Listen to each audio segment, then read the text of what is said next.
բայց կպատկերացնես մի օր, որ դու ինքդ կտեղափոխվես մշտական ԱՄՆ ապրելու կամ մեկ այլ երկիրը ճակերտավոր, որտեղ ես կուզեի ապրել, ծովն է։ Ճիշտ է։ Ծովի մեջ։ Ես իհարկե կգերադասեի, որ կարողանայի գործունեություն ծավալել մեծ ավելի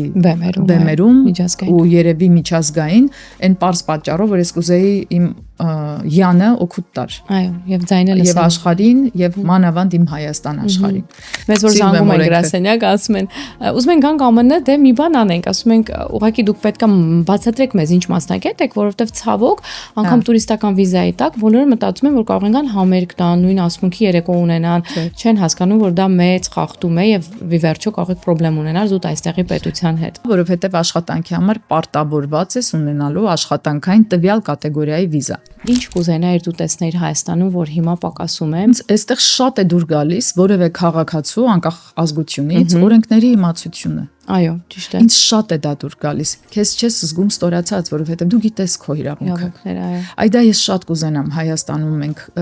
ներդնենք, որ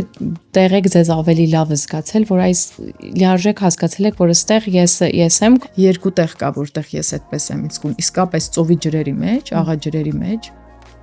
թռիչքի պես է, էլի ոնց որ երկնքում թռչես եւ բեմում։ Այնտեղ ես ինձ չգիտեմ ինչ եմ այդքան լավ զգում։ Վերջում պետք է հանդիսատեսը գնա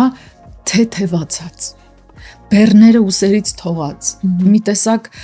շունչը բացված, պիտի գնա ցանկությամբ մի նոր բան անելու, հավատքով, որ ուժ ունի, որ կարողություն ունի, որովհետեւ ունի։